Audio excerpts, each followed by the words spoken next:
Okay, well, thanks everyone for coming to the roundtable this evening. So again, I won't say too much about the papers because I think most people were here, but two great papers today, I think, by Martin Hägglund, giving us a critique of Meillassoux based on the concept of succession that he develops, giving us the sort of beginnings of the theory of arcane materiality, and exploring some of the political implications of deconstructive logic.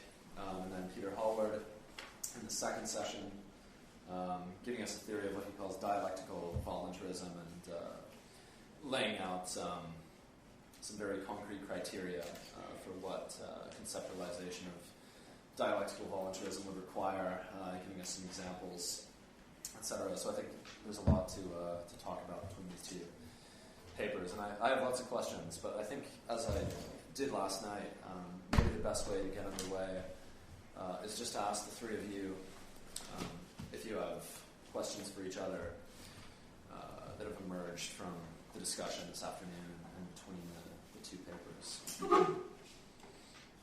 And hopefully we'll also be able to open up the conversation to everyone in the audience as well as questions.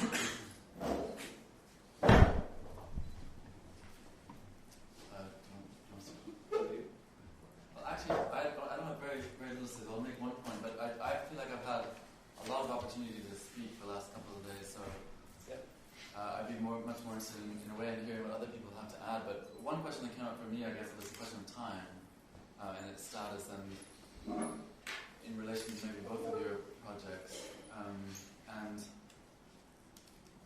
the way of thinking things that are not easily thought within the category of time. So the question of, say, eternal objects, they popped up yesterday, or things that don't succeed, or to go back to Kant, the question of to what extent can something like a practical reason determine its own ends independently of the constraints of empirical experience, meaning time and space and everything that comes with it.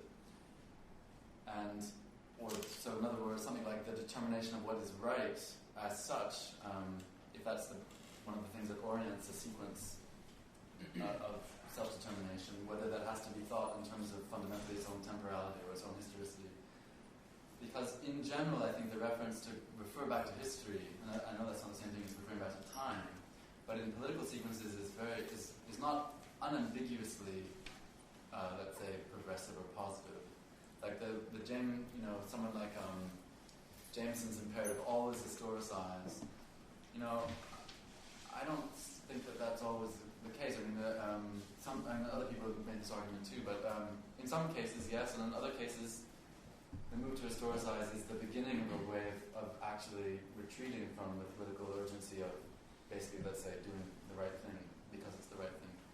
So there's obviously a temporality to a praxis that tries to work out what, the process of its own self-determination, but its temporality is secondary in a way to the unfolding of that. It's a consequence of its unfolding, but that's different from, first of all, saying we have to have a way of thinking time, temporal succession, the temporality within which becomes then the condition of possibility for everything else. And I guess I'm wondering about that, whether we need to make that concession to time or not. Right. Well, that's great articulation of what I think is going to stake throughout the weekend. And it seems to me, though, that you're running several quite different things together, and this was what I would follow up on from the question and answer we had this afternoon, that it's very different, your question about, say, beforehand, and your question about the number, it seems to me. And analogously, that's also a big difference between wanting to exempt things that are actually things or processes that are actually processes, whether that's getting a forehand or conducting a political struggle, wanting to say that we can think of those things irrespective of time is very different from saying the example with a number, which of course is not a thing, it's a formal unit for a certain discourse. But it seems to me, so if you could, what is the connection you're making between those two examples? Because I also basically addressing other aspects of your question, but I think if you could clarify that, I would also clarify the force of what you were just saying now. Well, certainly the forehand is in empirical time in a way that the numbers are not, but numbers are constructed through succession. That's all I meant there. So don't think it's helpful to really think of it as temporal, but there is certainly the repetition of an operation which succeeds and can succeed any number of times, and it wouldn't take any longer. It doesn't take any longer to generate the number of 10 billion than it takes to generate the number 3. But there is an operational succession that's taken, and that's all. Okay, but my point is just I don't see the problem for what I'm doing, for what I'm arguing.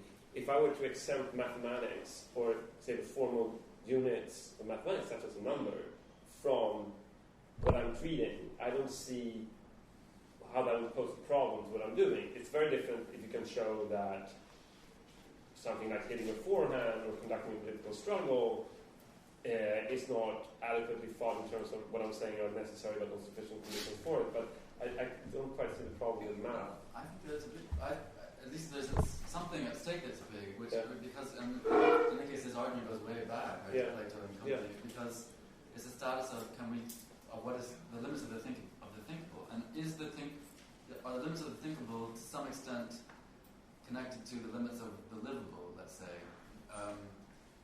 and the Platonic gesture, which Badiou has revived and people in that tradition revive, is to say there's no the content of what is livable or the temporality of survival in your terms puts no restrictions on thought, because thought is able to determine its own course on its own criteria, which have nothing to do with life.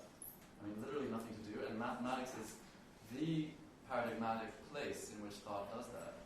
And it's not trivial because, not in principle and not in practice either, because of the consequences of, in fact, you'd have to say, what kind of domain of thought is more important than that, in a sense, including for its implications for how we think about life and how life determines its environment and, its contribution to the sciences and so on.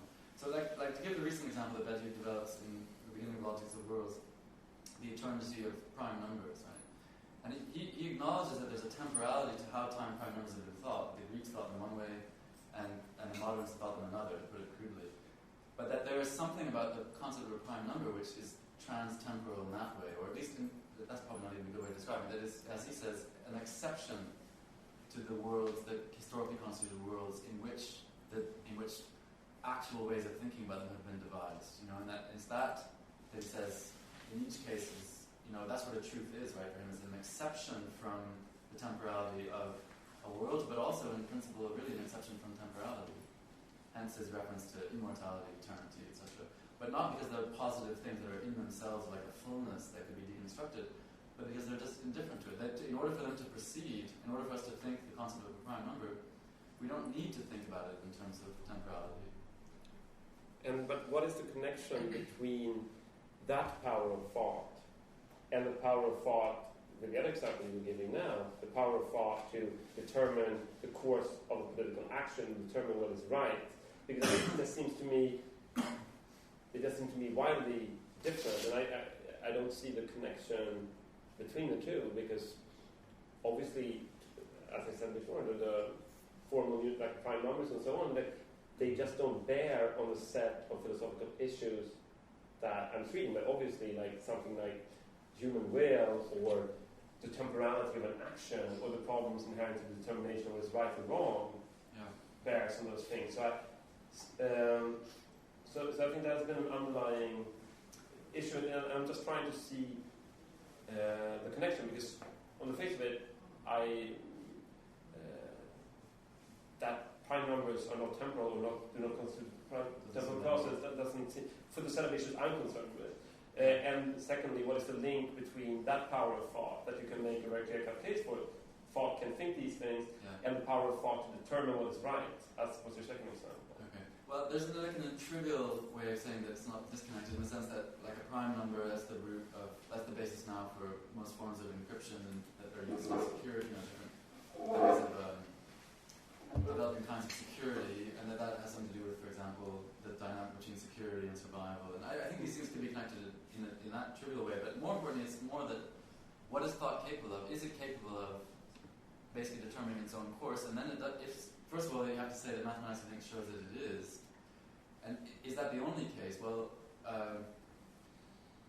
but what Badiou says is not that mathematics then, that politics or love or the other, or art is reducible to mathematics, but that mathematics has a privilege in saying what's at stake, that it can clarify what is being thought in those sequences, so that to have at least he suggests in certain places, to have an adequate account of what politics is doing, you need ultimately to be able to mathematize it. In other words, to remove the thinking of it from anything to do with the interpretation of meanings or experiences or the semantic texture or complexity of a situation, and ultimately to be able to say there's a principle that is as clear as a mathematical theorem, and which is what is at stake. Which might be something as empty as something like 1 equals 1, or everyone counts as 1. I think, personally, I think it's not, I wouldn't want to push the mathematical example too much, But it is, for the reasons you just brought up, and because this has always perplexed me in Badiou as well. I've never seen how the link is supposed to work. And that, again, has to do with this very different powers of thought to determine their own action. If you're talking about formal discipline like mathematics and the power of thought to actually see as clearly as you can see a mathematical action what is right. And that transition, on a philosophical level, seems to me at best very unclear, and how it's supposed to work for the sorts of issues you want to think through, which has to do with how do we mobilize the will of the people, how do we... But if you don't have a reference to that at some level, then all you've got really are different ways of interpreting or different ways of making sense, or something like that.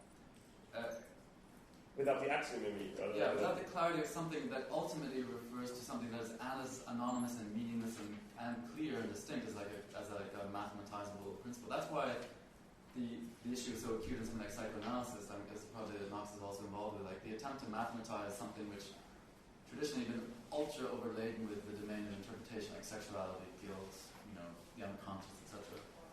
That aspiration that you have in Lacan to say we can come up with something that is indifferent, and then a form of analysis that can engage with these things in ways that it's not that it's right or that you can see it as right or wrong, but that the way of thinking it through would lead to some kind of clarity and distinction, if you like, that can be withdrawn from something like a Jungian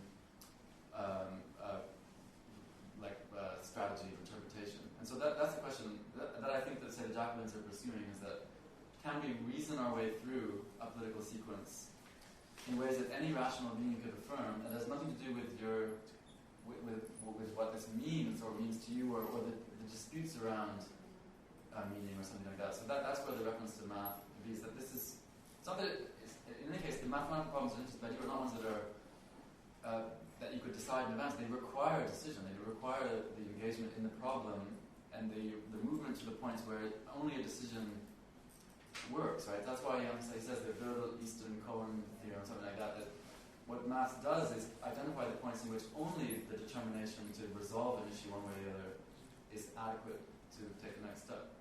So math itself, no more than, or no less than politics, is about what I would call the determination of something like a course of action. So let's talk then about how the formal determination of this seems to work in your own argument, because the logical problem that I was faced with listening to you today is how to reconcile, on the one hand, this sort of what I understood to be an axiom for you, like the will cannot err. It can be distracted, spot and so on, but if it follows through persistently, it cannot err. Will not have been wrong, basically. Yeah. How you reconcile that, especially now if we lift this to just thinking about it in these clear formal terms that you want us to do, how do you reconcile that with saying that the temporality of action is such that it's only as a result it will have been seen whether or not the will was right or not? Yes. So how can you on the one hand lay down axiomatically that the will cannot be mistaken, and at the same time grant the temporality, the future anterior of any action, which would seem to imply that it's always possible that it can have been wrong? Yeah. Well, I wouldn't call it an axiom. It's something like a principle of confidence. It's just to have confidence in the people, basically. That if people are able to assemble and to do all the things that are basically this is a criteria. If they're able to assemble, if they're able to deliberate, if they're able to be fully self-critical, if they're able to do all those things, if they're able to defend themselves against threats from within and without, etc., then you're entitled, as much as you're entitled in anything, to be confident that fact, not only that, but it will determine what is right. That there's no better criterion for what is right than that. That's all. But it's an issue of confidence. It's not an issue of an axiom that you know in advance. It's that precisely because you don't know in advance, you have to make a decision about this. You have to basically make a minimal investment. So that's a mathematical wager too, and then I'll shut up. It's not that they know the answer to the question in advance. It's that they're secure, and it's something that you can constantly revise, but that they feel that you can continually rework your axiomatic system such that it will allow you to continue with the pursuit of the problem. Right? It's not that, the axioms were themselves produced. They were produced under the pressure of having to deal with certain problems, and then they were revised under the further pressure. And it's the confidence in saying if we continue with this, we will be able to arrive at something like a clear result on its outcome. And those are the kinds of secrets. It's not that you know what the outcome is in advance, it's that you're confident in the process. So, and now I'm going to say one last thing, no one shut up. Because this ties in then to what I was asking you methodologically then. It seems to me then, if it is a matter of confidence in this, the will cannot err, it seems like even if one produced a philosophical argument that you would be persuaded by, that actually it's possible that the will can err, you would still advocate this thesis because you think it is beneficial to believe it. Is that fair? I think you can defend. Yeah, I think you can justify that confidence as a gesture of confidence. That you, in fact, you can. In fact, it's harder to justify other kinds of confidence, like the confidence in the self-evident rightness of a principle, or the goodness of nature, or some other, or the integrity of logical argument on its own, or something like that. Yeah, but as a gesture of confidence, it's also not to say. I mean, it's even Rousseau maybe is slightly provocative. He says the people are perfectly capable of making mistakes and of being deceived, but that is the process of willing that. So there might be errors in the process of, if you like, not eventually making errors. But that's a useful formulation. Okay, I didn't mean to cut you off, sorry. I have a question about whether Peter is being too hard on elites. Let me give some analogies.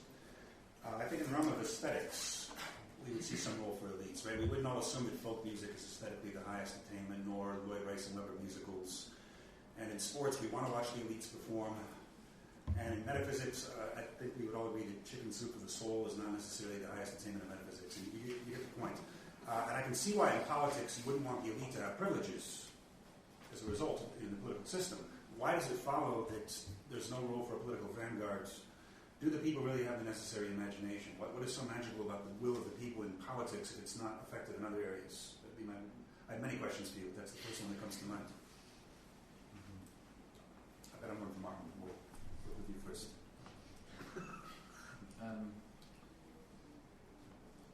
Well, first of all, it's not that there's no role for a vanguard. It's that a vanguard, if it has a role, a defensible role, it's as a catalyst or facilitator or delegate of something like the will of the people, if you're talking about politics.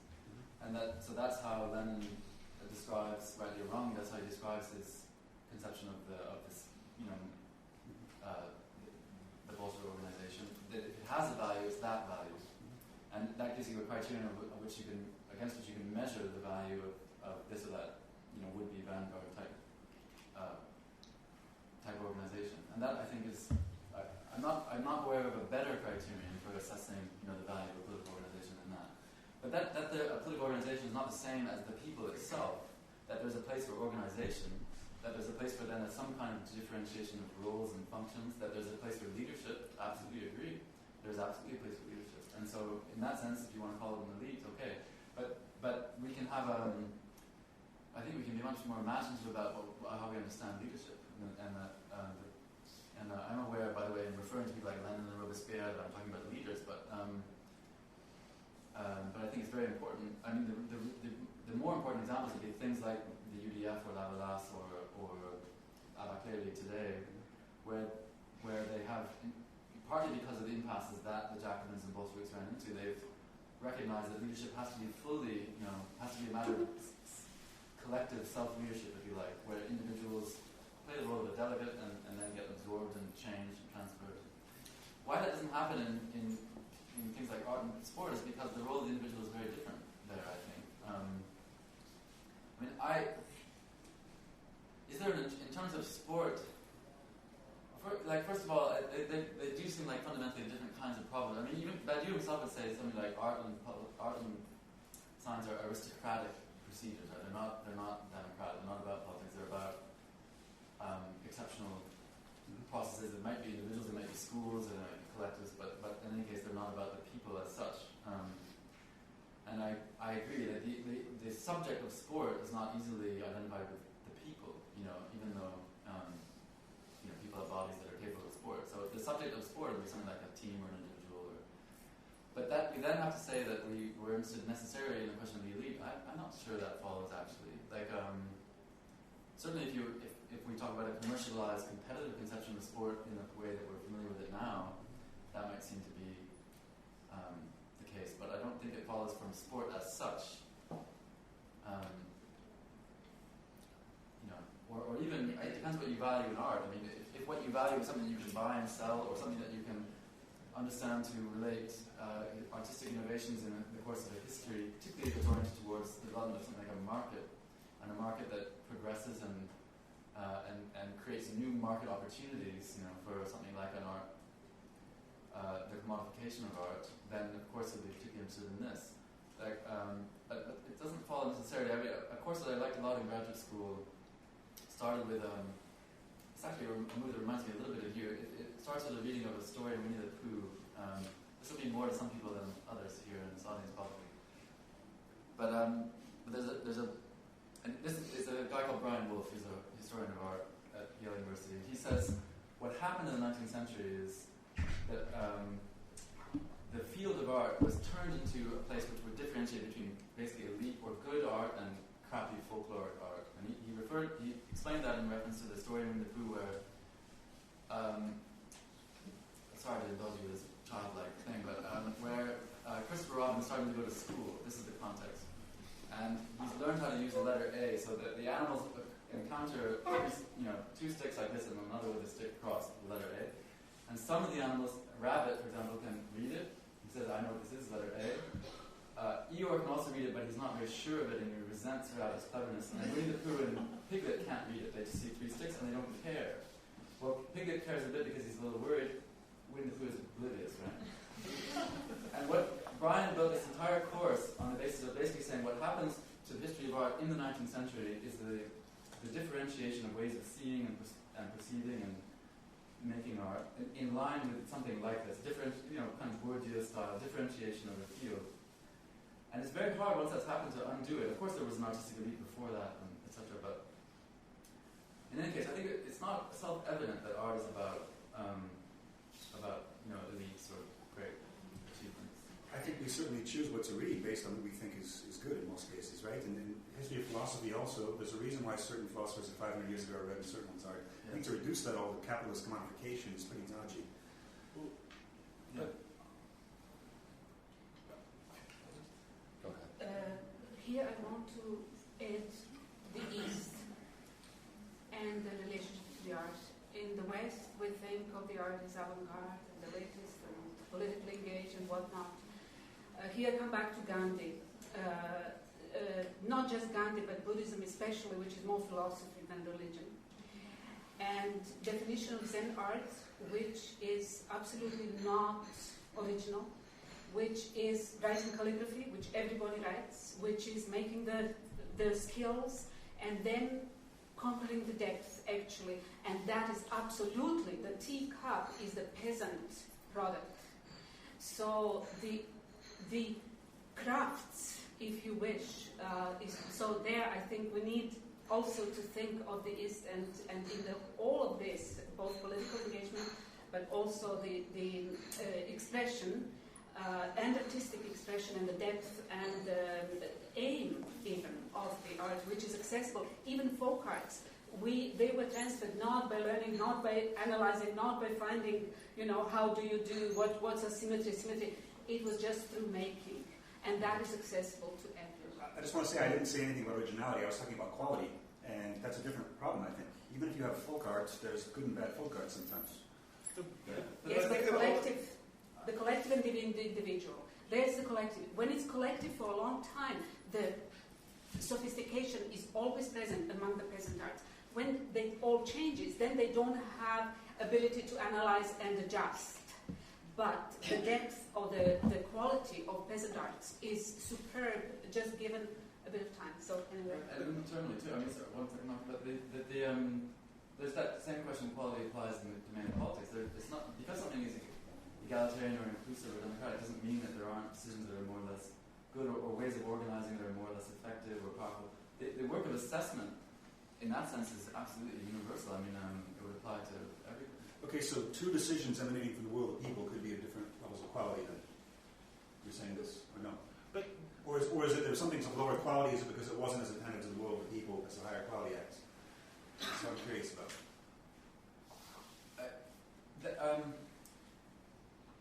First of all, I think it's the process, the work, the movement towards some kind of clarification or generalization of the will goes through different stages and processes. So in the case of the French Revolution, it takes a long time to arrive at, say, a Republican position. It takes 3 years, right, before they're prepared to say, right, the king has to go. So if you're trying to measure it against the criteria that emerged through that process, in other words, how far were decisions that were made collectively, how far did they rate against the scale of quality that comes about through that very process? In other words, how far was this Republican or not? Then of course there were those decisions, but that's one thing. The other thing is that I think at any given point there are things that are more or less, and I think this is something that Rousseau would happily concede, that are more or less directly in line with what a general will would will, so to speak. But the process of figuring out what that is a constant process. But assuming the two decisions do emanate from the general will, are they both of equal quality? Well, if they're both general, they have the same quality of generality. But after that, it's about it would be quality in relation to what? What is this will trying to do? If it's about trying to abolish wage slavery, for example, and a first decision enables you to say reduce certain inequalities, and a final decision that allows you to abolish wage labor altogether. Well, of course, I assume that you would say that the latter was more important. But the question is, maybe that first one enabled the latter. I mean, it would be abstract to take them out of the context of the process of working. exactly. Peter, just formally, I mean, two decisions can't emanate from the general will, right? At the same time, you mean? Right. Right. At a given point, the resolution of general will would have its, exactly, it would will something. But the point I wanted to make is that, Graham, those examples are all, I mean, there's spectatorial, or at the very least minimally like representationalist. I mean, when you talk about quality, you mean it, if you're evaluating quality, you're not talking about the qualities of a thing, you're saying quality in terms of a value judgment, whether it's aesthetic or moral, but you give the example of sport, or you give the example of art, which require spectators. Because like what Peter was saying, there is sport, and just in terms of like athleticism on an individual level, which requires no audience evaluating whether or not your sport is good. That's different from the spectatorial act of watching sports stars or watching good art. But when you have a non-representationalist account of politics, then this notion of a spectatorial evaluation of what's happening doesn't necessarily apply. If you're saying politics is non-spectatorial, it's only because everyone's participating, but there might be other areas that are non-political where a very small elite are the only ones judging each other's work because they're the only ones who care, right? Right, it's a question of judgment. But when I think, as I understand Peter's project, and he can say this for himself, that the notion of a willing that wills and is just this process, it doesn't have this refractive or reflective moment of judgment that is evaluating it from some sort of external source, or that's just not that doesn't seem to be the framework in which you're developing this. Maybe I'm wrong. But the criteria emerged through the process. Exactly. But this question of quality that you're raising is right. I mean, I see in how that would involve an elite form of judgment. But again, it is a question of judgment and evaluation. And it seems like it's different from this notion of the general will. I'm just not sure why the general will should be the ultimate guarantor of quality. That's a good question. I mean, but quality in what sense? Like political quality, ethical? I mean, it's a question of value. That becomes a question of morals. Then you end up saying that the will of the people is an absolute standard for this judgment. And I don't see why that should be the case. Well, it could be problematic, but maybe that's what you're saying. But it's not a standard that you sit outside and apply it and say to what extent is this. It's a process that generates justice or the criteria. So the question is, really, it's about do you participate or not in it? Because if you stay from the outside and think back and try and say, well, I have some other criteria. Basically, it's, let's say expert criteria. Is this the most efficient way? It's like Fanon saying, and I gave you that brief quote. It's not about a couple of smart people saying this is the best way to build a bridge. I mean, of course, you need engineers, you need ways of building the bridge. But in terms of political, like the emancipatory politics that Fanon's interested in, the more important issue and ultimately the better bridge will arise, although it might take generations, but will involve longer, even if the first version of the bridge they build is bad, etc. I don't mean to push it too far down kind of Maoist line to hell with expertise. I mean, Lenin, and this is an argument that's debated all through the 1920s, right, in Russia, is to what extent do we use experts or not, or are they actually enemies of the people because they have specialist knowledge, etc. And the Bolsheviks go back and forth. But I think Lenin struck a good balance by saying, yeah, of course you need them, but not because expertise is valuable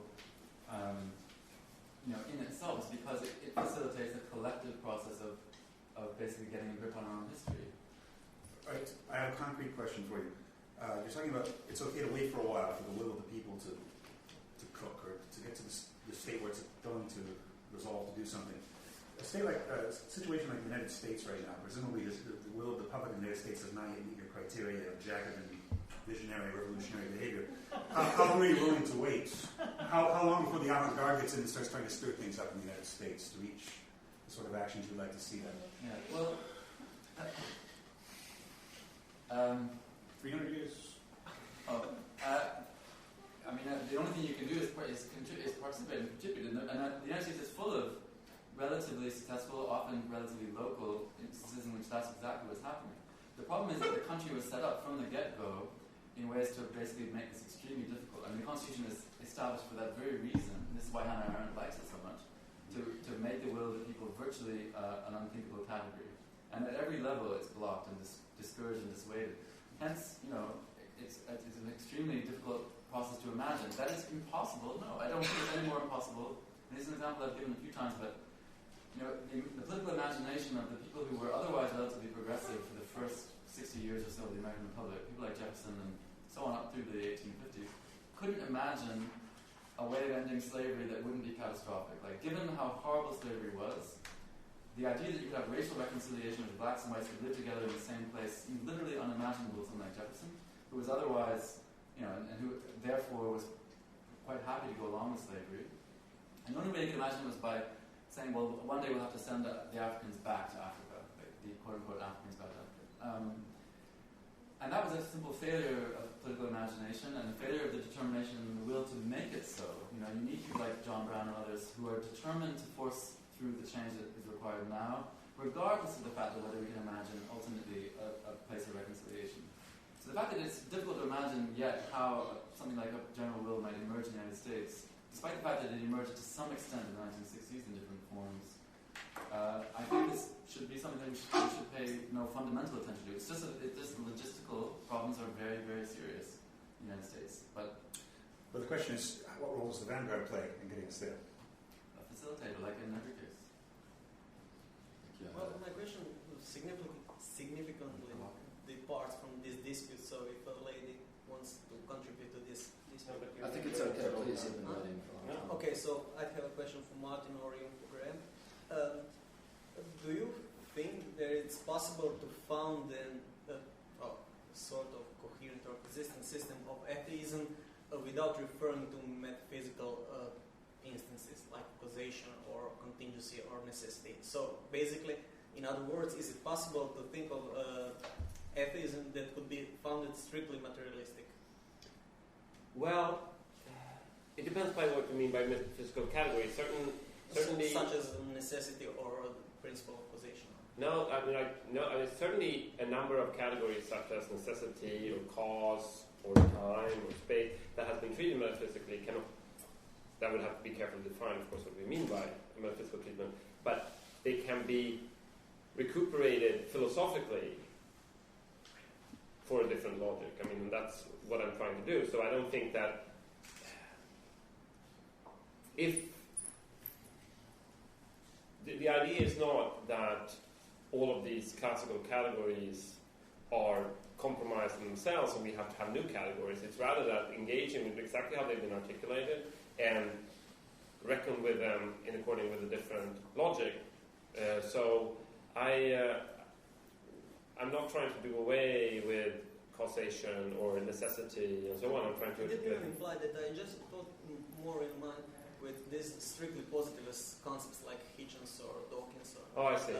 Who are atheists just because of the sheer common sense of the everyday practice and material stuff. And is it possible to build a consistent or coherent system of atheism strictly based on this common sense experience, or even scientific experience, but nevertheless without deploying metaphysics?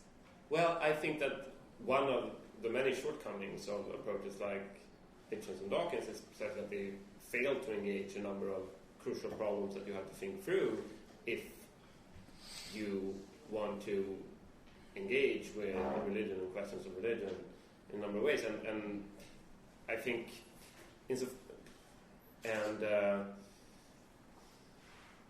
so the question is whether do you believe it's possible actually to make this system? Yeah, I mean, I think it's what's interesting with Dennett's work that I was quoting from. What's interesting what he does with Darwin is that he starts out from a breakthrough in science, in evolutionary biology, a new account, and he says actually this discovery or this idea of Darwin's is what he calls universal acid, that it burns through everything. You're trying to contain it, saying like, well, we're just talking about the emergence of life in a scientific discourse, but then it turns out it actually has implications for how we have thought all sorts of metaphysical and philosophical categories.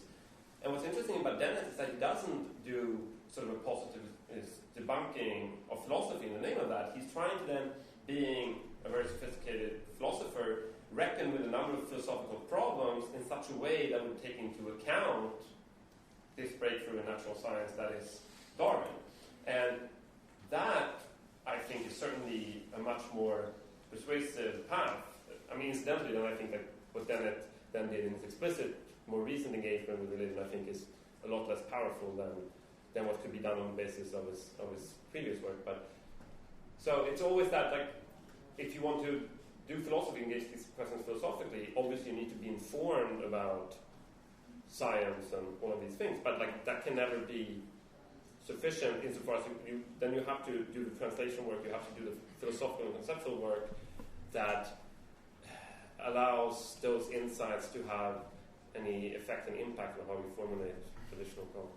If I could just follow up on that, though. I mean, so for you, your theory of succession and your theory of temporality is not a metaphysical theory. I mean, that's what the other thing I wanted to say before you started to ask that question. Like, I'm never been comfortable, but I'm less and less comfortable with talking about metaphysics in the capital M and saying that you're doing it or not doing it. I mean, like, so it would have to be understood exactly what we mean by metaphysics. Just for example, so your theory of the trace that you draw from Derrida is what you call an ultra-transcendental structure. And so if it's ultra-transcendental, it's not empirical, it's not transcendental, it's ultra-transcendental. So if we have something that we can call an ultra-transcendental structure, which is in fact necessary in all cases, for all that exists, for all that is the case, isn't that a metaphysical theory? And all that can be thought. And I mean, if so, I have no problem with that. No, but that is why I initially asked you. It's just it's a technical, philosophical, it lays claim to operate on the level where the most fundamental philosophical questions have operated. And if you want to call that level metaphysical, which I don't per se have any problem with, and I think that metaphysics, non-metaphysics, has been a shorthand that's been anything but helpful for philosophical rigor for a long time.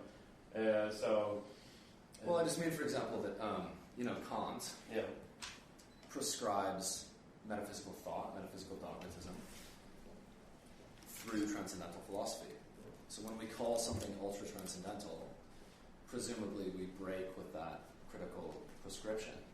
I mean, and so perhaps you're trying to, what you call deconstructive logic, is perhaps another form of logic which is not transcendental and which is not metaphysical. But I just wonder about whether it's really possible to differentiate a theory of temporality and succession of the trace like the one that you offer from metaphysics, or whether it requires you to say, yes, indeed. What I'm saying is that, Derrida offers us a metaphysical theory, which is obviously an incredibly controversial But position. again, it would have to depend on how you define the word. If it's the case that would be a return to pre-critical metaphysics, I would give a number of reasons why that's not the case, and I'm trying to explain some of them in the chapter on in the book. However, if you define metaphysics in a much more general sense, that is to say, as belonging to the set of questions that concerns the most fundamental level of philosophical inquiry, absolutely. But I just find it to be a very unhelpful term unless more specifically defined. I would say that I'm not persuaded or happy with the way it's been used just pejoratively, so especially on setting up an original Kant, it would depend.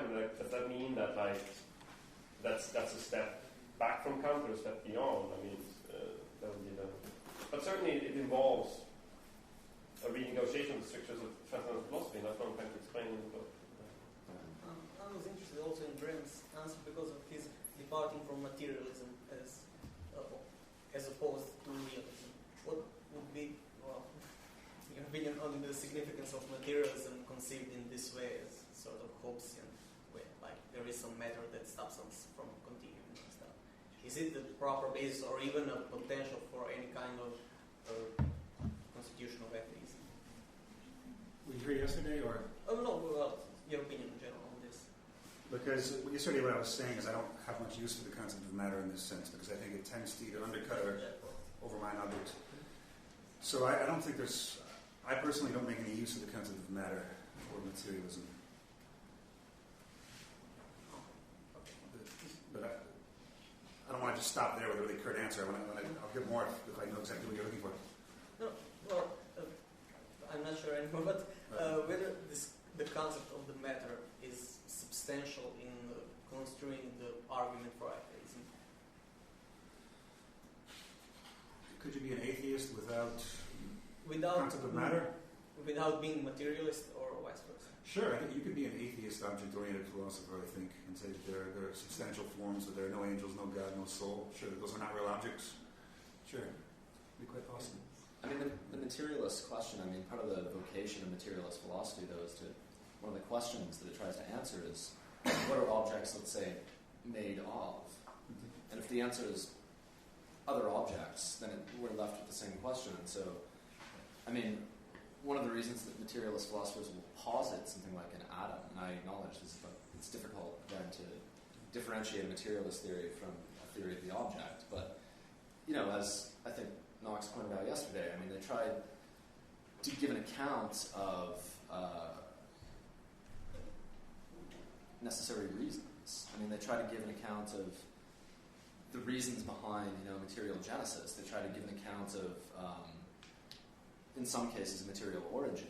And when materialist philosophers are pushed to either appeal to science or to offer a specific concept of matter, it's because one of the questions that one is faced with when you have a theory of objects is, of what are these objects composed? But how does object-oriented philosophy respond to that sort of question, I guess, that materialism tries, even if ineffectively perhaps, to answer? By saying I'm inclined towards the infinite regress theory, and in fact science doesn't tell us much more than that. Science reaches arbitrary stopping points from time to time. It never can tell us that we've reached the final stage, and insofar as you give a plurality of properties to the ultimate object, I think you've got the question of what that object is composed of. So I'm fairly comfortable with the infinite regress theory, more than with the negatives that come from positing of final units. Right. Even if we see science, though, push toward an infinite regress, it always, at any particular point, tries to give us something like an adequate theory of, material units. So even if we see it moving toward an infinite regress, it doesn't just admit that in the first place, which it seems to me opens a philosophical system to a lot of problems. Infinite regress is an idea, right? It's kind of an idea for guiding research, but it can't be thought of as an object. I don't see how you would say it's the quality of an object as such. It's something that you would use to guide our investigation or But it also seems that the more important than what is the material unit, it seems like where you're pushing, is it's not providing a material unit, it's providing a formal cause, or like a framework of material constitution. And that's what's interesting, I think. That's what's fascinating about Martin's work, is that there is you have no theory of units, you have no theory of matter. You have a formal ontology. You have an account of process of how these things work that explain, but it requires no material unit. It's about giving a principle of reason, like I was saying yesterday. It's about explaining the emergence of things and the destitution and how that happens. Yeah, but without being forced to a transcendental or extra. But you can also understand that as a speculative logic. That is to say, a logic that rethinks the basic concepts through which we make sense of ourselves and the world. Yeah. And that's neither transcendental in some sense, neither metaphysical in a critical sense, but it's a speculative logic. And that's why I engage and try to deduce a set of consequences from fundamental concepts. Right, but you call your paper radical atheist materialism. Yeah. So clearly yes, and that also then has to, in one way, this is the way it plays itself out in relation to the question of materialism. That doesn't mean that that's the only domain in which that logic is operative or can be drawn consequences in relation to. But certainly to think through a set of questions that are associated with the question of materialism, this is how I would proceed on the basis of the speculative logic that I'm pursuing. Right. So but it's not a matter of suturing then the entire argument, the entire logic to materialism. So that would be my preliminary way of answering those questions. I'm more satisfied with that than what I initially said in response to Nathan, which I was slightly horrified by actually by my own answer. So I'm glad I got to say this instead. But I was just puzzled about infinite regress is certainly not what counts. It's the idea, but infinite regress goes the other way. Or maybe I missed something. Just the idea that you can keep pursuing like the division of particles. Oh, I think it's a regular idea. Okay, but it's about the infinite progress that guys. Except that in Kant, it's it's one of the antinomies, and I'm saying it's more than that. I'm saying that you can actually deduce that there must be an infinite regress, because otherwise you're left with some final present-at-hand nucleus that explains all the others. And I don't think that's attainable. But I have a question for Martin. This is a good moment to ask it. Yeah.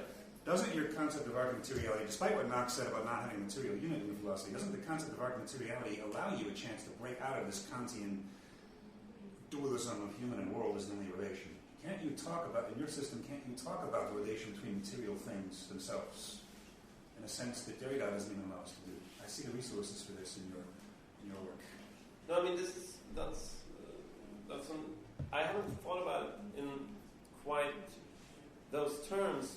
Precisely, I think, for the reasons I was talking about, it's a matter of speculative logic. So the set, for example, when I pursue it in relation to the question of evolution and so on, it's still then in relation to a set of questions through which that we have articulated that has to do with the emergence of life and so on, to displace the problematic into the terrain that you're operating, where we're actually talking about just relations between objects, that I would have to think a lot more about how it would relate to that. It's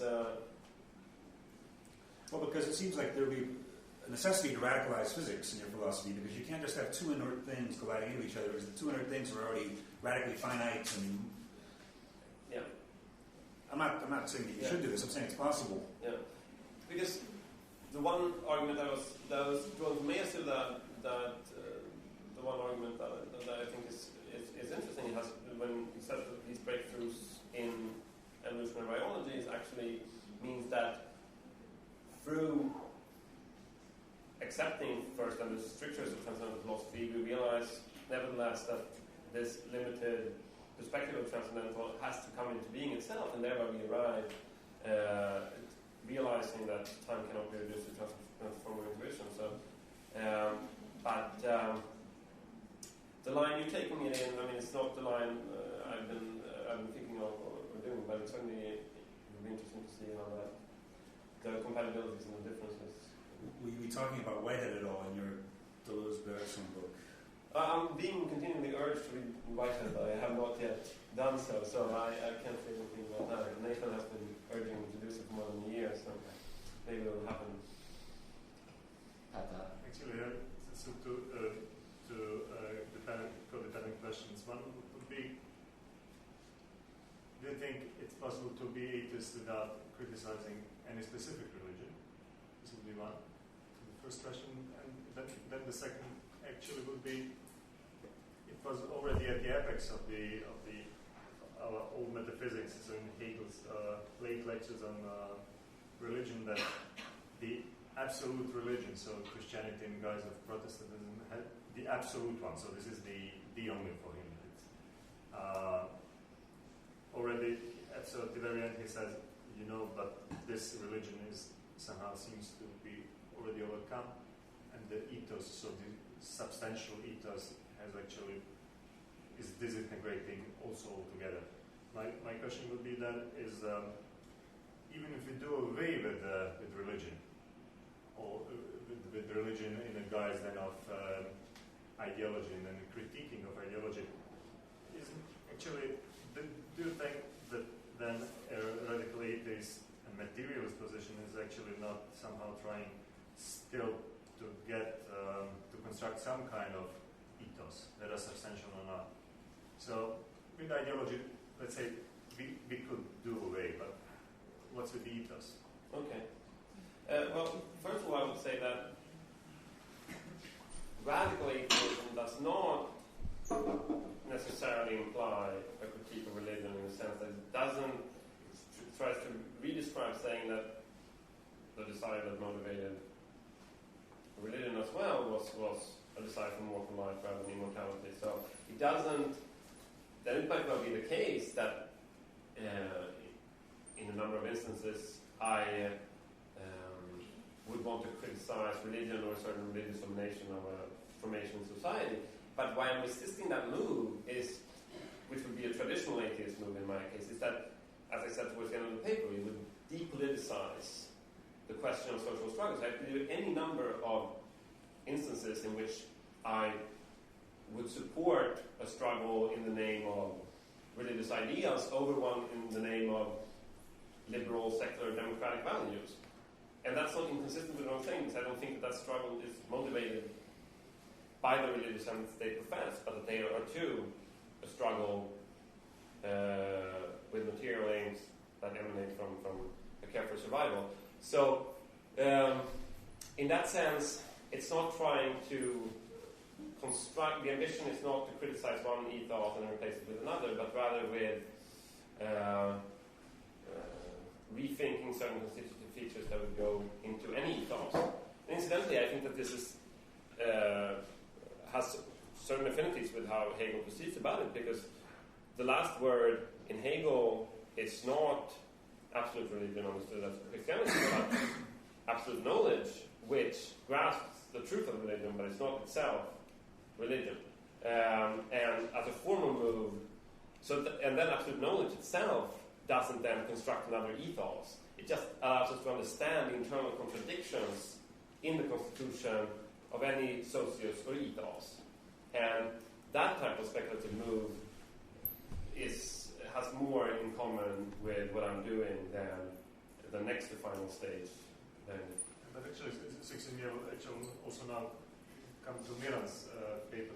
Actually, then in Hegel, so just, I hope not to be too boring, so if in Hegel, so historically, if religion has not been realized, actualized, there's actually also philosophy itself is actually not to be realized. Because if this step has not been taken, then philosophy or proper history of philosophy is not possible. Then, in a sense, if religious world, this substantial ethical way disintegrates, then in some sense philosophy itself has been cancelled out. Right?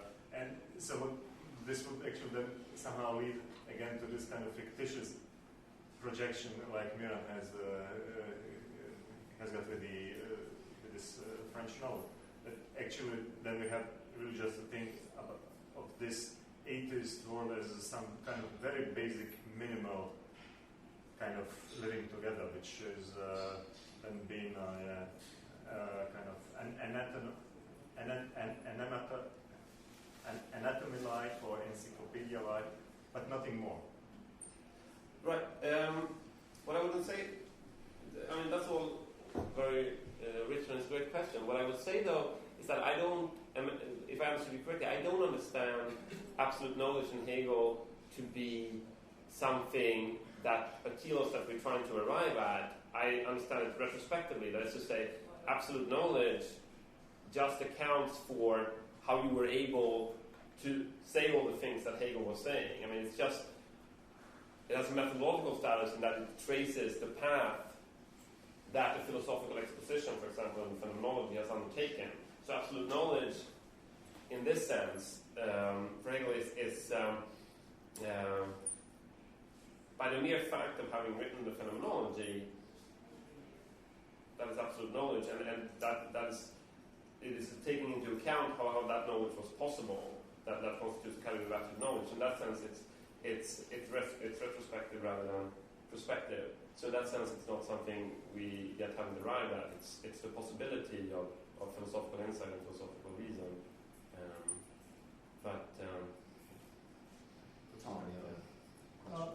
Trying to generalize your respective positions and trying to figure out the commonality, it seems that all three of you regard vitalism as sort of an impasse, and this also seems to be, as Martin has elaborated, a difference towards Quentin Mersou's concept.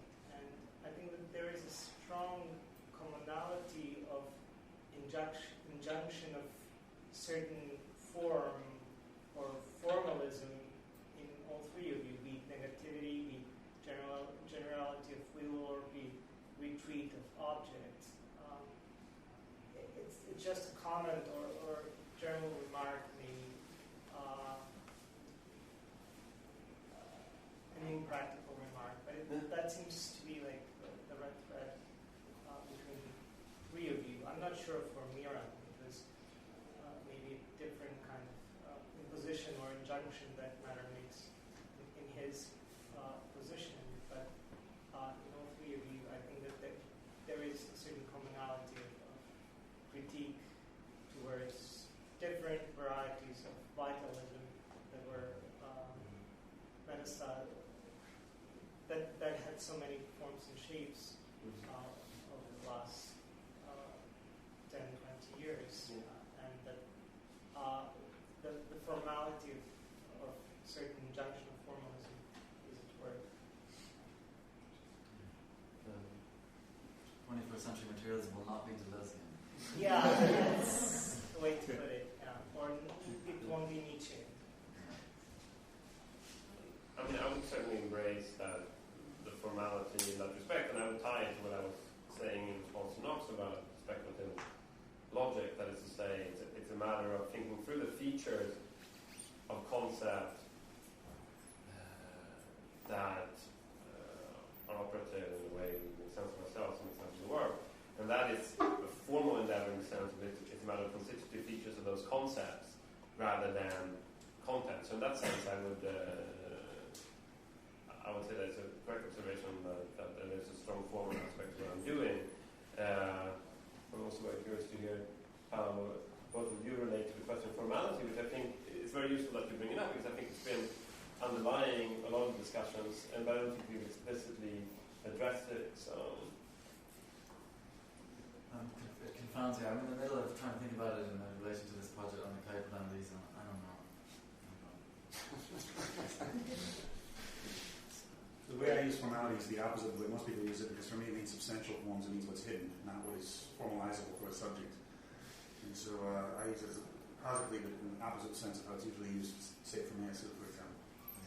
I think it's still about clarity and distinction. I mean, if I could ask actually about clarity and distinction, I guess to return to your question about mathematics earlier, Peter, but to pose it as a question to both of you.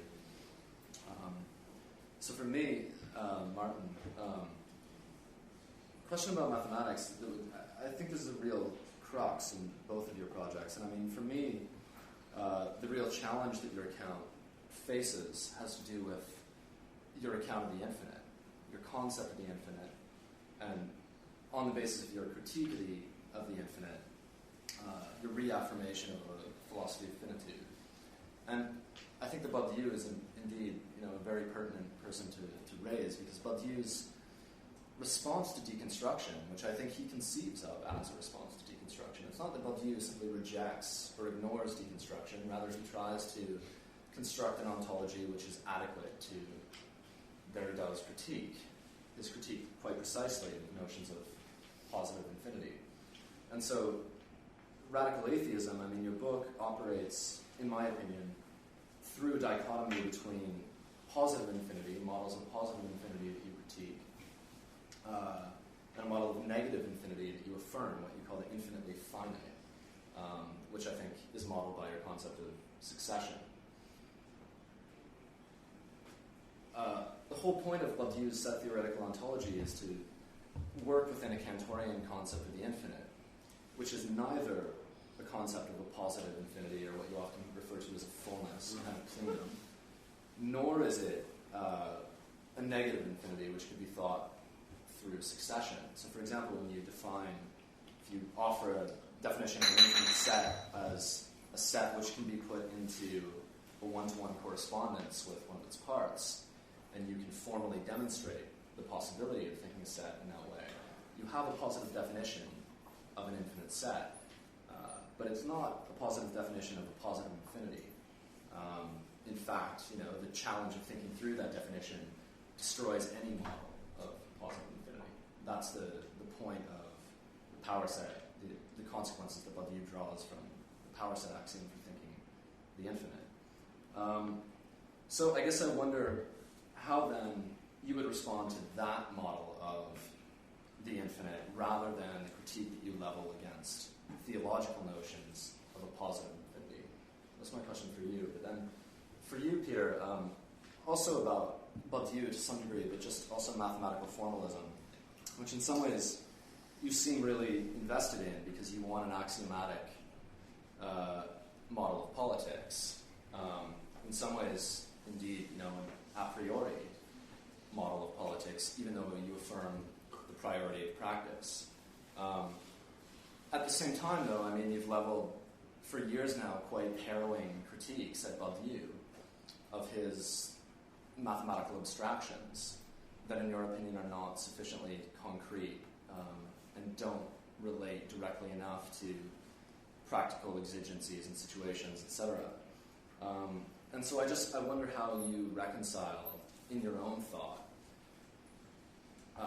on one side, your real reliance on mathematical formalism and that kind of mathematical rationalism as a way of thinking about, political a priori principles, which you just defended in your discussion with Martin. But at the same time, your critique on precisely these grounds of what you consider the overwhelmingly sort of abstract character of Bourdieu's thought. Sure. Well, a number of things. Now, to begin with, to clarify the notion of infinite finitude that I pursue in radical atheism, it's not simply the negative affinity of we're going on and on and on. It also refers to the grasping that finitude is not a privation, it's not a limitation. So that's why infinite finitude is grasping this as that type of condition. And it seems to me that the point you're raising about, how does this relate to a Cantorian infinity, which is neither positive nor negative? To answer that question, it would first have to be clarified for me in what way that challenges what I'm doing, because insofar as I understand with my limited competence, the formal insight that there is no set of all sets, that is to say that totalization is not possible for non-spurious reasons, which is basically what it establishes formally as far as I can see. That is to say, you can totalize, but that's not an effect of our limited cognition. It's because there is no set of all sets, so totalization is in principle impossible for non-spurious reasons. Mm-hmm. Now that as a formological insight in that register, I think is totally compatible with what I'm saying. It's not, obviously, because I'm not pursuing my investigations in that realm of mathematics, but I don't see how a formal logical insight like that would pose a problem for anything I'm saying, since I'm also saying totalization is impossible in principle, not because of my limited cognition, but because there is no totality. But you oppose that impossibility of totalization to any concept of the infinite. And what I'm saying is that the consequences that Bourdieu draws from Cantor are that we have a concept of the infinite, which is in no way opposed to the fact that it's impossible to constitute a totality. Right. On the contrary. But I only understand it opposed it to the notion of positive infinity. I don't oppose any notion of infinity. Obviously, the notion of infinite finitude is a notion of infinity. Certain readings of what Hegel means by true infinity would be compatible with what I'm saying. So that's what I'm saying, that one would have to say, how does this category pose a problem for me it's only the model of positive infinity that I'm mobilizing against with my notion. So, if you could say more about what you think is how it intervenes with the set of arguments that I'm making, because just as a formal logical instance, I think I can't see the problem, because it's an argument against positive infinity. It's not an argument against any concept of infinity. But you make an argument, though, for the sort of formal necessity of what Nancy indeed calls, finite thinking after Heidegger and after Derrida. And you, to some extent, ground that argument on the basis of a critique of the possibility of any positive infinity. And I'm just saying that one might say, it's a false binary that's being deconstructed in that instance, that those are not the only two options, and that so the rejection of one does not necessitate the other. But I mean, it would also. So how does the other alternative though pose a problem for my argument? Because it would also bear on the sort of priorities. I think the difference of priorities that is evident between you and Peter. So, for example, a category like truth, which for both of you has a relation to the infinite and to the eternal. One might prioritize a category like that when thinking about political practice, etc., rather than care for moral survival. Why? Because care for moral survival is bound up with what you consider the necessary status of finitude. And if one breaks with that necessary status of finitude, then one will need another sort of criterion for political praxis, which in Badiou's case is truth, which is an infinite process. So that's constructing truth. But so that clarifies something for me, because again, and this is a transition I've never understood in Badiou, how you move from Cantorian infinity, there's no set of all sets, to categories like eternity and immortality. I mean, they seem to me to have nothing in common. And again, I would have to be shown how the formal Cantorian insight that there's no set of all sets, while it is not one of the alternatives that I'm talking about, how it proposes a problem for the logic of infinitude that I'm talking about. However, when Badiou moves from Cantorian infinity, no set of all sets, to things like immortality, eternity, and in the ethics book that even being then opposed to something like survival, it seems to me that the burden is in explaining how he can make that translation, how you can translate something like Cantorian infinity into immortality. I mean, it's because what Badiou thinks of as a truth procedure, the practice of the infinite construction of a truth, is something. It's possible for that process to be infinite and to participate in the infinite, therefore to not be finite, insofar as it's an ongoing procedure. Therefore, it does not presuppose a totality or any instance of absolute fullness. At the same time, it can be infinite and therefore non-finite. It's not that the mathematical model necessitates any model of politics. It's that it does give you a concept which allows you to think politics in relation to the infinite in the same way that you think politics in relation to the finite, which also relies on a quasi-mathematical model. So what is the critical force of that concept in relation to the conceptual constellation that I mobilize? That's still, it's very hard for me to answer this question unless that is shown to me what the critical force of that model is for what I'm saying. You can also ask for why for Badiou in a practical empirical sphere this isn't something like a regulative idea in the Kantian sense, which is a term by the way he started using recently in relation to communism. Just speak up a little bit there. Sorry, I was just saying that you can ask why this isn't a regulative idea in the Kantian sense when you get the difference between sort of, let's say, pure and applied mathematics. When you apply Cantor to truth procedures or something like this, what we're really talking about is it's not a regulative idea because we have a real, actual concept of infinity. It's a formal concept. It's a demonstrable concept. It's demonstrable, but it's a formal. But it only remains infinite as long as it's not a regular ideal insofar as, it's important to distinguish the two concepts, right? There's the concept of something that is unending, something that goes on interminably, and in principle he says, yes, truth can continue. As long as people make it continue, it can continue. And in that sense, there's no reason why it would come to an end. But that's not the same thing as the core, the crux of the whole Kantorian move, which is to assert an infinity. And this is where the difference is, I think, with you, is that, and this is, I think, uncontroversial, but he says that the fact that something could, in principle, continue interminably, 1 plus 1 plus 1 plus 1 forever and ever, is never, no matter how long you let that run, you'll never arrive at something like the infinite. You can only have an infinite if you assert that something, that it's not positive in the sense you were saying, Nathan, but it is posited as infinite because it exempts itself from succession.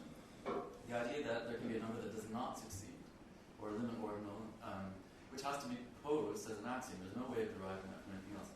And it seems to me that, at least as far as I've got with your book, that you prescribe that possibility in principle by saying that all that is thinkable is absolutely bound by the necessity of being finite. That, in other words, it's an unconditional affirmation of all thought that it subjects itself to finitude in a way that precisely Cantor rejects. In other words, Cantor must be doing something unthinkable by the criteria that you seem to be proposing, which, and I guess my problem there would be, Cantor gives, even if you, and a lot of people resisted Cantor's move by saying, well, there's no justification, it's like a wild assertion. But it is nevertheless, it has a kind of axiomatic coherence with the rest of the system. It fits in and it turns out to be magnificently productive and coherent, even though an intuitionist can still say it doesn't make sense, I don't accept it, because I can't construct the move, right? Whereas in your case, the necessity that binds everything to this condition of absolute finitude seems to me unjustified, or at least I don't see what it is that asserts this.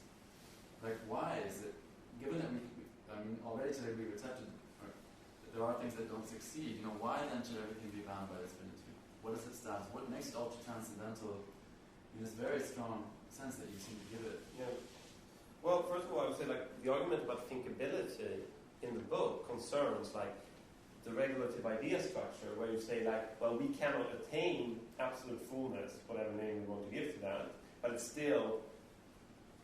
thinkable and desirable as such. And all I'm saying is that it's unthinkable in the sense that it's inseparable from absolute emptiness. And it's that notion of infinity and the different things attached to that notion of infinity I'm targeting.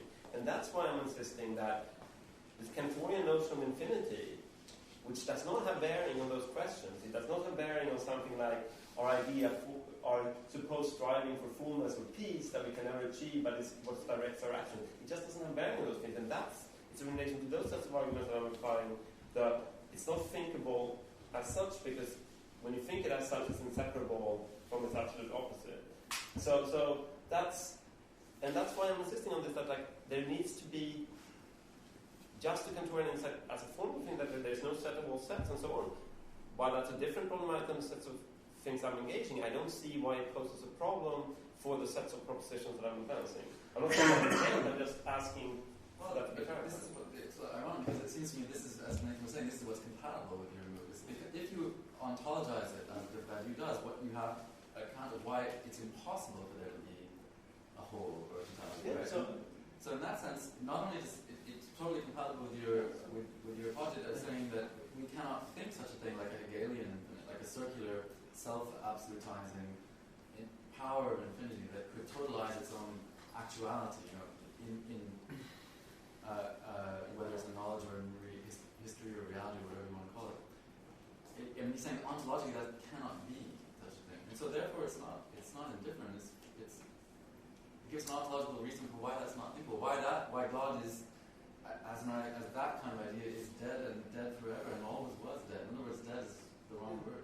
So, and that's how I've always been inclined to myself understand Kantorian sense. It's just that I haven't felt sufficiently competent to make that appeal. But so I've instead limited myself to this more negative side. I don't see why it's a problem. But if anything, by my own limited philosophical intuition in relation to mathematics, I would say this seems to speak to my point. Right. But I haven't relied on that. Okay. The further question then, the immediate question to follow would be to say, Badu does that, but in the very gesture, the same gesture that makes it impossible to think the whole, also makes it impossible to think the finite as in any way primary rather than secondary. Precisely. The finite then, in its configuration, appears as a limitation on an infinite quantity. Quantity is essentially infinite in this conception of things, and to separate something that has a limit, in other words, that passes away, or that is caught in the temporality of succession as you're defining it, and which would certainly define living beings that reproduce sexually are born and die. So it's like a physical universe technically as well. Well, the one that we're familiar with anyway. Nature. Yes, although, but ontology would be, I think, indifferent to that question. But he would say that you couldn't have an originary finitude in this conception. It would have to be derivative. It would have it's a limitation. Once you've made this Cantorian move, you can't go back to the idea that numbers are made up of 1 plus 1 plus 1. They're not. They're made up of, first of all, they're made up of the rational, logical, absolutely unimpeachable implication that there is an infinite expanse of numbers which we can coherently carve up with the numbers that we have at our disposal, which are, as Bad you always says, are a tiny little bit of the possible mathematical universe out there. And a finite number is just the most pathetically small little fraction of that, right? Yeah, but why? But how that could become in any way primary or originary or like a binding condition on the thinkable. But first of all, I still haven't seen why I said I don't think Cantorian poses a problem. I don't see why I need it for the sets of terms I'm talking about, which is about nature, which is about life. Which is about the physical universe. Exactly, it's about... What's Badger's concept of time? It seems like that's what you need to hear. Yeah, because as I said earlier today too, I'm talking about if you grant me succession, I'll give you all of this, you know? So that's the basic move. And so that's again why I don't... and then my question in turn would be, again, this translation of the Cantorian infinity into these categories of immortality and eternity that I don't see. So that would be my counter-critical question, but that's a separate discussion. I'll grant you succession if you'll grant me exception from succession. Exception from succession, then you grant Badger's concept of life. That's exactly how he defines it at the end of Logic of life. Yes. He said, what is it? He ends this book by Logic of Worlds by saying, what is life? Right? Yeah. What is it to live? Qu'est-ce que vivre? And to live is to live for an idea which accepts itself from the temporality of the world, of bodies and languages, of succession as you understand it. In other words, it's diagonal to time. It's something whose status is not fundamentally temporal. It has a secondary temporality in the sense that the body that is required for this life to live, and he acknowledges this is in a way a big concession that he's made in relation to being an event. There's a temporality of that body. The body has organs, it lives, it dies, it comes into being, it passes away, etc. And I'm sure you'd be happy with that part. But it's the body of formalism, which is itself an exception to that, and according to him at least, has to be thought, in fact demands to be thought, as an exception. But what is the translation between something like the formal insights of Cantorian mathematics and like an idea that you live for politically? Like the exceptional status of that idea and the exceptional status of like mathematics, even if that's ontology. What is how does the translation operate? It's ontology, right? But it's also the introduction of the cut, right? I mean, it's not just that there's no set of all sets. Mathematicians do that before Cantor. The point is that he demonstrates it with the theory of cardinality, and he's able to establish the space between the first infinite aleph 0, the first cardinal number, and the second one. And by establishing that, and establishing that they are each infinite in themselves, and that there's a void between them that is also the side of the infinite, he can then, as I understand it, I'm not as well versed in all of it, but it's the truth, the concept of a truth that interrupts, that introduces a void into a pre-existing situation or makes that void reveal itself. That's the analogical moment. You know, he doesn't like analogy, or he says it's not an analogy. But am I on the right track here in all of this? Isn't this the idea that the truth of this, like the infinite, that it's introduced and it restructures a new situation? I mean, again, even the concept of truth and badiou is not. It's a concept of the generic, which is, requires like a concept of infinity, like he draws upon, etc., which requires a sequence of mathematical procedures, which moves through Cantor, through Gödel, to Cohen, etc. I mean, it matters because any concept of the finite, which you draw upon, and any concept of the infinite, is at stake in these questions about mathematics. Concepts of what is at stake with Badiou is that the concept of the infinite becomes a properly mathematical concept, not a mystical or religious concept. And you argue that, this sort of. So I understand that you're you claim to be attacking a certain concept of the infinite, but the reason that you operate with a negative definition of the infinite, of the finite, and that you think you require one, and you offer a negative account of succession, etc., is because, the reason that I call it a positive concept of the infinite is just that it's a concept of the infinite which is not arrived at through negation. Nor is it a positive infinity in the sense that it's a closed fullness. And so if it's possible to think that sort of infinity, I do think that poses some problems for your model, because you don't, in fact, limit yourself to the sphere of life in radical atheism, or the sphere of natural or organic entities. In fact, you say that the structure, the finite structure of the trace that you describe, is an ultra-transcendental structure of everything that exists. And so if we have a concept that allows us to think why that is not necessarily the case, why we don't necessarily have to think finitely in that sense, then I think it requires a response, is all. I think it does, But Peter, I wonder if we come back to the second part of the question for you. Would you actually grant yourself an exception from succession? Well, the articulation, you're asking why, how does Cantorian mathematics how to relate to sort of stuff?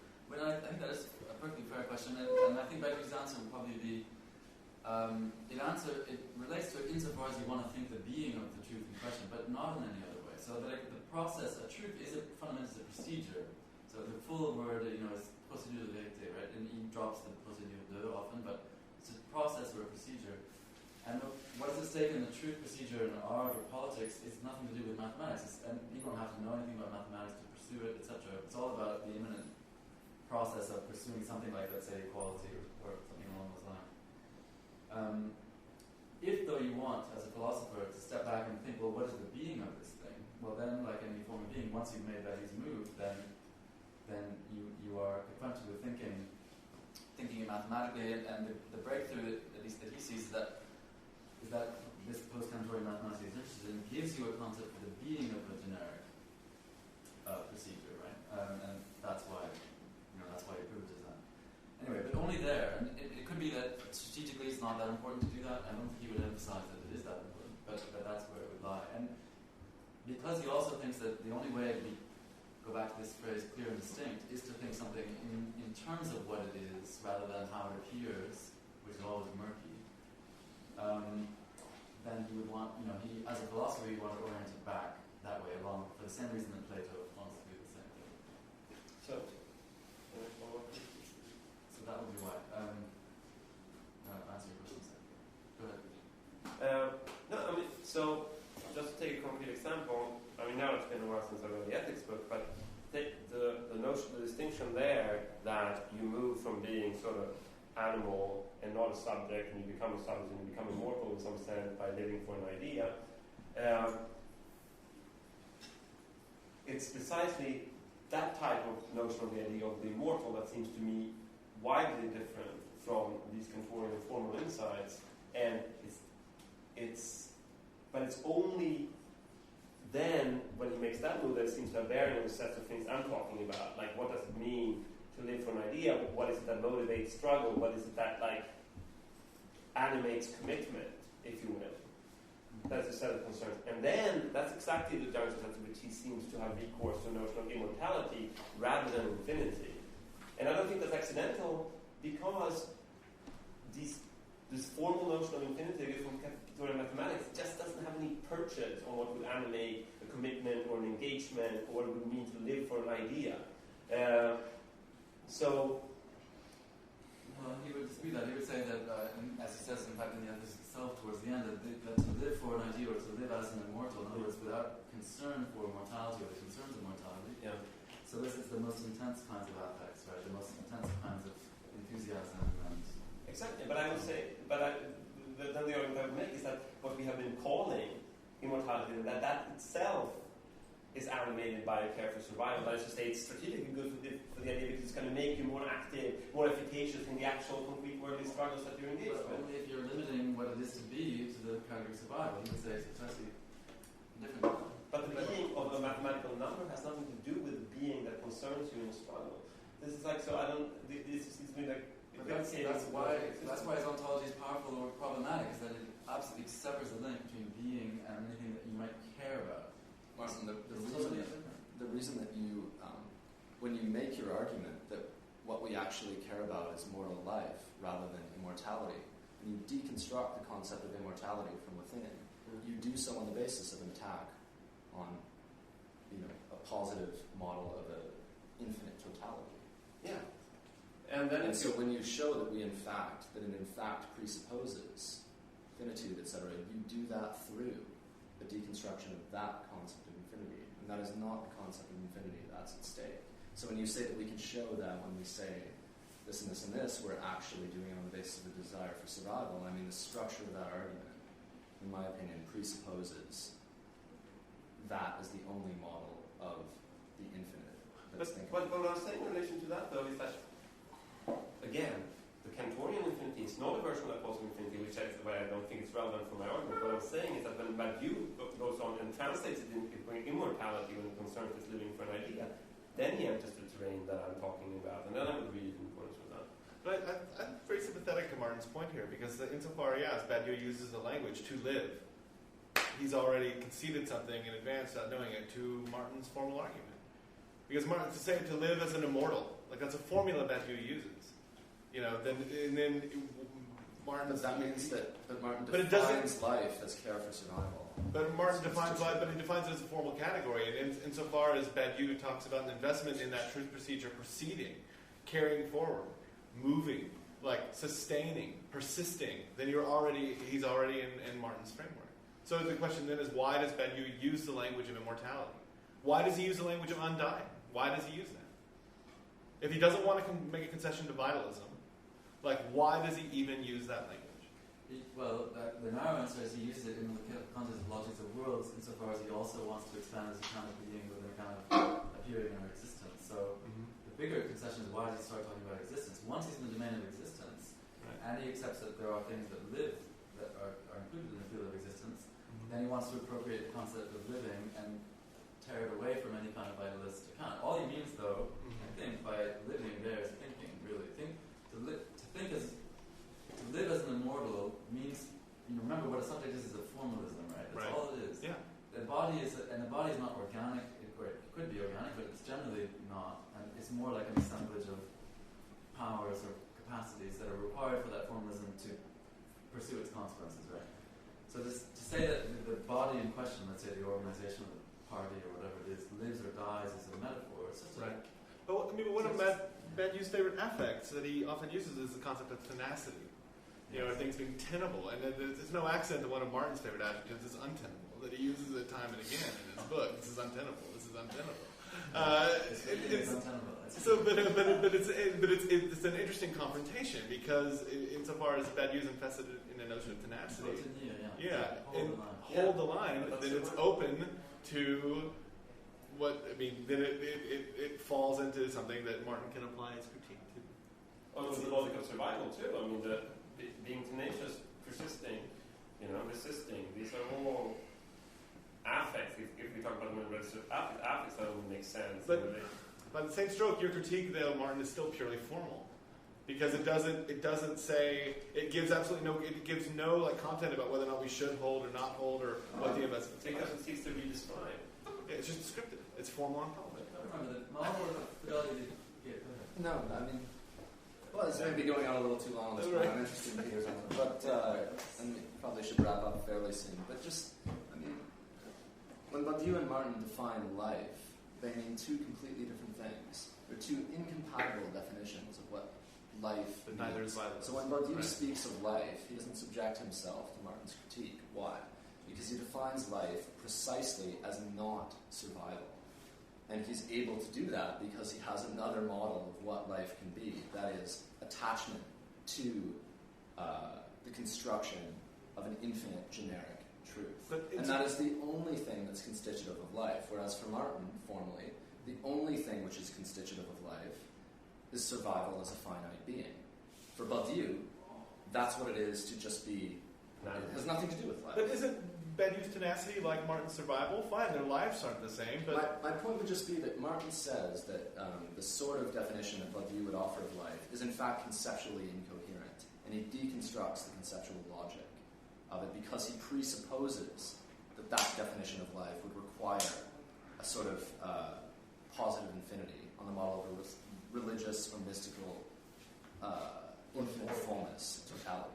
And all I'm saying is once you have a coherent concept of the infinite that does not require that sort of model, then you can offer a definition of life which, links it to that model of the infinite, whereas you simply offer a definition of life which links it to a certain model of the finite. It's a disagreement. The question is whether there's like an existentially coherent notion of the transfinite. I mean, I still don't quite, and this is the same thing Martin's been saying, I don't get it, but like... Why is there necessarily an existentially coherent notion of the finite? Transfinite. No, I'm turning the question around. Yeah. I mean, we can turn the question around and say, why is there an existentially coherent notion of the finite?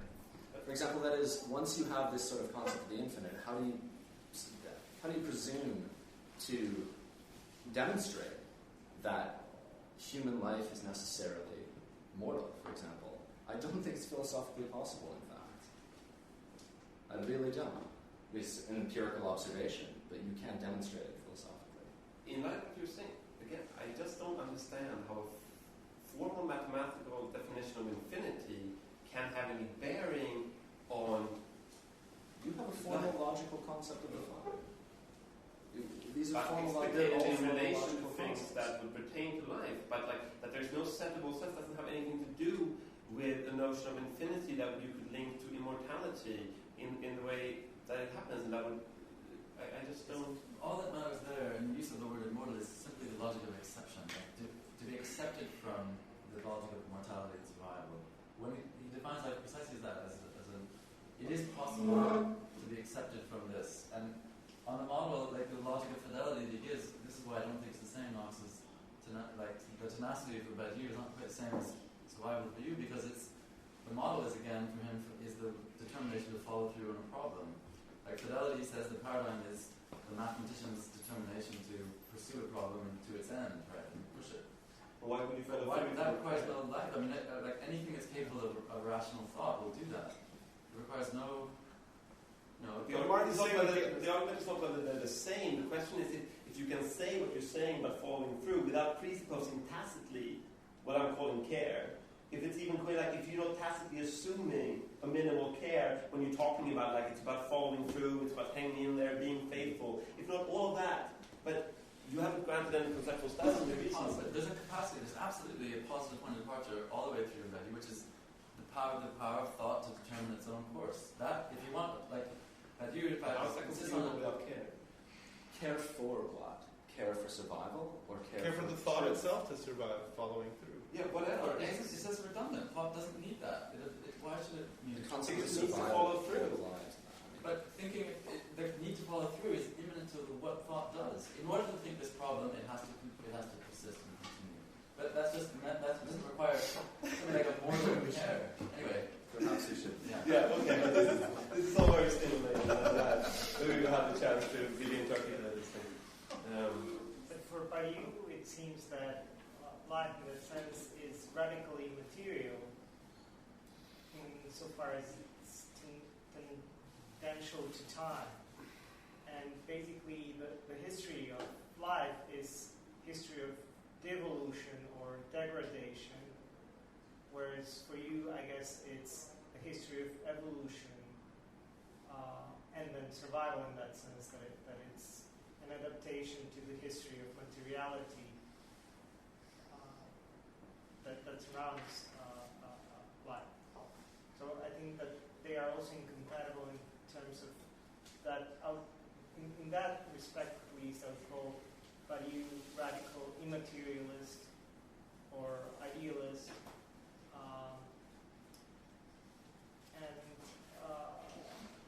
I think that it's the history for him is pretty much a context of degradation of idealism that is enshrined in a certain methodology of truth, whichever it be, so politics, or art.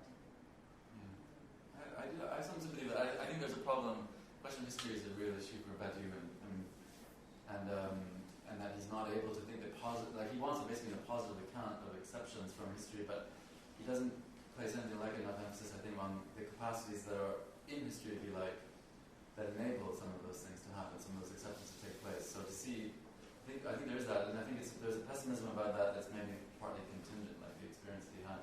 But if it goes back to the question that you asked at the beginning, Graham, about quality, like one of the things that I still think is valuable about Badiou's way of thinking history is that it provides like a very sharp way of basically like refusing your question in a way by basically saying, or another way of remembering the argument that history is the history of counterinsurgency, like the subaltern studies people always used to say, or history is the story told by the victors. But the question of quality, like how do you, if you think it in terms of history, like 500 years ago, or certain philosophers are valuable in the light of, or certain artists are important always in the light of a certain kind of history that we tell ourselves about the great conceptual or artistic innovations, right, which have shaped our capacity to judge, but not only shaped the field that they're part of, but our capacity to evaluate that field, in which itself is part of what allows us to valorize ourselves as people who can assess quality, etc., etc. That story is so hard to disentangle from the triumph of what has come to be the status quo, right? That what I like about someone like Rancière's, or Badiou's, but Rancière in a way even more brutally, is the total refusal of all of that. Like even if he says he has an account of art, good art, like finds a way of blurring the gap between art and non-art. But more importantly, in a way, he says basically anyone can do great art, right? The premise of his radical equality is that anyone can write Shakespeare, anyone can write Beethoven's music, anyone can do anything. And whether or not this is actually true, it's like a point of departure, in other words, totally different to history or the actual constitution of or distribution of skills and talents and capacities. But as a point of departure of understanding what's capable of now, what we can do now, or what, for example, people interested in what is great art or what is art, or these questions, what they could use as a way of orienting their work or their attempt to understand or evaluate would be a principle like that, where we assume, for example, that you can memorize Shakespeare, and doing that you, in a way, write Shakespeare, or that there's no fundamental difference between memorizing Shakespeare and writing Shakespeare. The fact that anyone can be Shakespeare doesn't mean that everyone is Shakespeare. And I would not say that Badiou refuses my question at all. There's a difference between a truth event and a pseudo-event. Badiou himself has a fairly elitist sense of great works. He himself says at the beginning of the English translation of being an event that I've written a great work of philosophy. He doesn't mean everyone's work is a great work of philosophy. Let's celebrate democracy. He means I, Adam Badiou, have written a great work of philosophy that will be studied across the centuries. So how do you say that this elitist sense disappears about it? I don't see it. Well, like I said earlier, he has an account of art and philosophy and science all as aristocratic, but that more fundamentally, underneath it all, is an account of generic equality that is indifferent to these things. That what makes great art is its capacity to render precisely that, generic equality that is indifferent to differences. Right? So this is where he's close to Derrida too. Is how do we think of that like a vanishing difference or a minimal difference? The great art for him is simply that capacity to be indifferent to greatness, if you like, or to be indifferent to distinction. And if he himself, in any case, I share your irritation with that preface. And I'm actually not that irritated with it. I appreciate the gutsiness of it. Yeah. You also left out love, which is another aristocratic event, right? You're not going to love indiscriminately. You're going to choose. Well, everything involves choice and decisions and commitments. I don't know if it's... You would say love is the thing that disrupts your sense of self, right? That disrupts your sense of value, the things that you normally orient yourself or allow you to distinguish between what matters and what doesn't. Okay, but presumably that's not going to happen with some random individual. It's going to be an individual with specific qualities. Mm-hmm. And I'd say the same thing for arts, for science, for philosophy, any of these things. So why does the aristocracy, why does the meritocratic element of it disappear when we get to politics? It would just be that in each of these instances, the thing in question, the person you love or the artwork, etc., is the thing that allows you to de-differentiate, I suppose, to find the thing in you that dissolves those differences. So the thing that allows you to think sexual difference as precisely the kind of that point, that problematic, confused point in which a difference can't be thought along senseless lines, or simply as a two, right? Simply as a way of being together. I don't see how this gets rid of the aristocratic element of it. It doesn't get rid of the exceptional element. Maybe that's what you mean. I mean, there's something exceptional about it. Okay, like there is something exceptional about a general will, though. Don't forget. I mean, that the idea that that general wills are relatively rare, I think, is something Rousseau would concede and that you would concede. I, in fact, would want to say that it's important to remember that they're not as rare as we think. If they're rare, it's because there's such a massive historical investment in making them rare, and that we can fight that and undo that and change that. No doubt it's the same with art, by the way, and love, surely. It's not to be that rare. Should we call him a night? I'm not sure how materialist our discussion is this evening, but well, let's thank everybody for